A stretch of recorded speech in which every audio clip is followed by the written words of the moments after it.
Hi అందరికీ నమస్కారం. ఏదైతే గత 2 రోజుల నుంచి మంచి ఫ్యామిలీలో జరుగుతున్న ఇన్సిడెంట్స్ పైన క్రిస్టల్ క్లియర్గా అసలు ఏం జరిగింది, వాస్తవం ఏం జరిగింది అనే దాని మీద నేను ఏదో వేగ్గా చెప్పకుండా ఆ ఇన్సిడెంట్కి క్లోజ్ అసోసియేట్ అయిన వ్యక్తి ఇచ్చిన క్లియర్ సమాచారమే నేను మీతో షేర్ చేసుకుంటాను. అసలు what exactly happened in the family అనేది, ఎందుకు గొడవ అయింది అనేది అని ఇన్సిడెంట్ని నేను ఆ క్లియర్గా ఆ ఇన్సిడెంట్కి అసోసియేట్ అయిన వ్యక్తి నాకు క్లియర్గా చెప్పడం జరిగింది. అది నేను మీతో షేర్ చేసుకుంటున్నాను. ఏదో వేగ్గా నా పర్సనల్ పాయింట్ ఆఫ్ వ్యూలో నేను చెప్పట్లేదు. థింగ్ ఇస్, ఒంటరైన మంచు మనోజ్ని ఒంటరిని చేసిన మంచు మోహన్ బాబు గారు, ఇది క్లియర్ అని చెప్పవచ్చు. అసలు ఏం జరిగింది ఇన్సిడెంట్ అంటే, నేను షార్ట్కట్లో చెప్పేస్తాను, మీకు అర్థమవుతుంది. ఎప్పుడైతే మంచు మనోజ్ రెండో పెళ్లి చేసుకోవడం జరిగిందో, భూమా నాగిరెడ్డి గారి కూతురు, ఆలగడ్డ ఎమ్మెల్యే భూమా అఖిల ప్రియ గారి సిస్టర్ని ఎప్పుడైతే రెండో పెళ్లి చేసుకున్నారు, అఖిల ప్రియ గారి సిస్టర్ అఖిల ప్రియ గారి సిస్టర్ భూమా మౌనిక గారు కూడా సెకండ్ మ్యారేజ్, వాళ్ళకు కొడుకు కూడా ఉన్నాడు, ఒక 3 years కొడుకున్నాడు.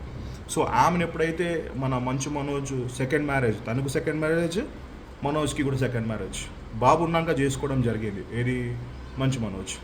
అప్పటి నుంచి మోహన్ బాబు గారికి ఇష్టం లేదు యాక్చువల్ బేసిక్గా.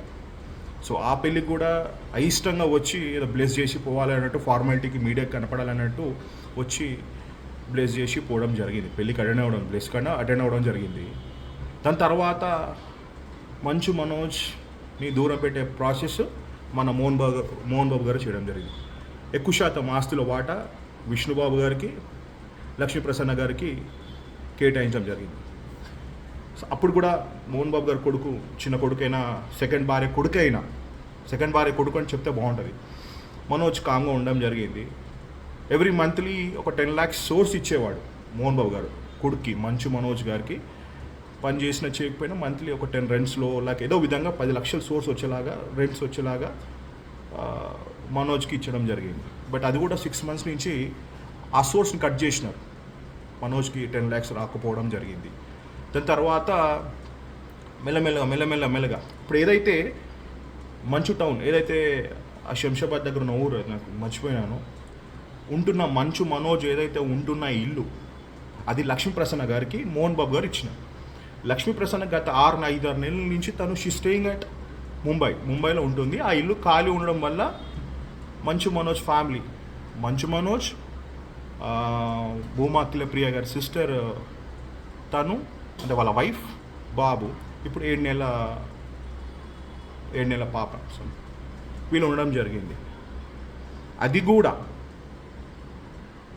లాక్కునే ప్రయత్నం మోహన్ బాబు గారు చేయడం జరిగింది. ఎందుకు అనే దానికి ప్రశ్నించడానికి, ఉన్న ఒక సోర్స్ని కూడా ఎందుకు లాగేస్తుర్రు, ఉన్న ఇల్లు కూడా ఎందుకు గుంజేసుకుంటున్నారు అనే దాని మీద అడగడానికి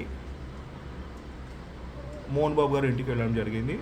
అక్కడ మధ్యలో ఆ బైస్లో మన మంచు మనోజ్ అని తెలుసుగా, చాలా హైపర్, కోపం వచ్చేసి అక్కడ ఉన్న వస్తువుల్ని కింద గట్టిగా వేయడం, కొట్టడం జరిగిందంట. ఆ వస్తువులు అటు ఇటు కోపంగా వేయడం జరిగింది, పగలగొట్టడం జరిగితే ఇమ్మీడియట్గా మోహన్ బాబు గారు పక్కన ఉన్న బౌన్సర్లు, వాళ్ళ సెక్యూరిటీ పీపుల్ పిలిచి ఆపే ప్రయత్నం జరిగింది. ఈ మధ్యలో గడ్బడి జరిగింది. మోహన్ బాబు గారి కొడుకు మంచు మనోజ్కి అక్కడ ఉన్న బౌన్సర్లో సమ్ సెక్యూరిటీ పీపుల్కి గడ్బడి జరిగింది. అక్కడ మంచు మనోజ్ అన్నకి దెబ్బలు తగలడం జరిగింది, చిన్న జరిగింది, తినిచి వెళ్ళిపోవడం జరిగింది. ఇప్పుడు దగ్గరుండి మంచు మనోజ్ని ఆ ఇంటి నుంచి బయటికి పంపే ప్రయత్నం మోహన్ బాబు గారు చూసుకుంటున్నారు. దగ్గరుండి ఇంటి ముందు బౌన్సర్లు పెట్టి చైర్ వేసుకొని కూర్చొని మంచు మనోజ్ని బయటికి పంపించే ప్రయత్నం జరిగేసింది. ఆల్రెడీ బయటకు వచ్చేసినాడు, భార్యతో బయటకు వచ్చేసినాడు. దాన్ని లాక్ వేసే ప్రయత్నం జరుగుతుంది. డిపార్ట్మెంట్ని, తనకున్న బలాన్ని పెంచుకొని బయటికి పంపించే ప్రయత్నం జరిగింది. ఎవరిని? మంచు మనోజ్ని. ఇప్పుడు మంచు మనోజ్ బయటకు వచ్చి తను ఇచ్చిన స్టేట్మెంట్ ఏంటంటే, నేను ఆస్తి కోసం కానీ డబ్బు కోసం కానీ నేను పోరాడట్లేదు, నా ఆత్మాభిమానం, నా సెల్ఫ్ రెస్పెక్ట్ కోసం నేను పోరాడుతున్నాను అని చెప్పేసి అనడం జరిగింది. బయట చేరేసుకొని మరీ వాళ్ళ మంచు మనోజ్ ఫ్యామిలీని బయటికి పంపించేసినారు. ఆల్మోస్ట్ అయిపోయింది. సో ఫైనల్గా నేను ఏం చెప్పాలనుకున్నానంటే, ద పర్సనల్ ఒపీనియన్ తోటి, మంచు ఫ్యామిలీలో కొంచెం కొద్ది గొప్ప రెస్పెక్ట్ ఉంది. వాళ్ళ ఫ్యామిలీకి ది బెస్ట్ పర్సన్ అంటే మంచు మనోజే అంటారు. Everyone knows that. Even social మీడియాలో కానీ సొసైటీలో కానీ మంచు మనోజ్ని ఎక్కువ ఇష్టపడతారు. బికాస్ చాలా డౌన్ టు ఎర్త్ ఉంటాడు, సెల్ఫ్ రెస్పెక్ట్ కలిగిన వ్యక్తి.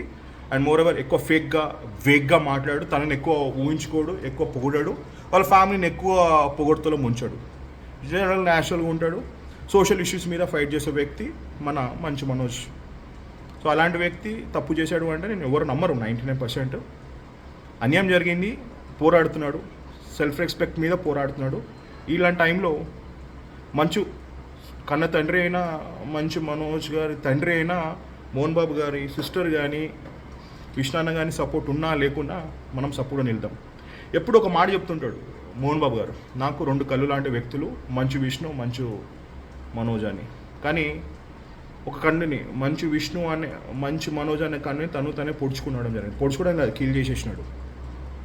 ఎంత ఇబ్బంది పెట్టాలో అంత ఇబ్బంది పెట్టినాడు. మెంటల్ టార్చర్ పెట్టడం జరిగింది. ఆర్థికంగా ఇబ్బందులు పెట్టడం కాకుండా, ఆస్తిలో వాటని ఇవ్వకుండా, ఉన్న ఆ ఇల్లు కూడా, లక్ష్మి గారి ఇల్లును కూడా ఉంటున్న మంచు మనోజ్ని బయటికి పంపించడం జరిగింది. సో ఇలాంటి టైంలో మీకు తెలుసు ఎవరికి సపోర్ట్ చేయాలో. న్యాయం ఎవరి వైపు ఉంటే మనం వాళ్ళకి సపోర్ట్ చేయాలి. కష్టంలో ఉన్న మంచు మనోజ్ గారికి మనం స్ట్రాంగ్గా సపోర్ట్ చేద్దామని నేను అనుకుంటున్నాను. సింపుల్, ఇష్టం లేని పెళ్ళి, క్యాస్ట్, సెకండ్ భార్య, కుమారుడని బహుశా ఇట్లా మనోజ్ అని ఇబ్బంది పెడుతుందని నేను అనుకుంటున్నాను. ఎనీవేస్ లెట్స్ సీ ఈ ఇన్సిడెంట్ ఎంత దూరం వెళ్తుందో అనేసి.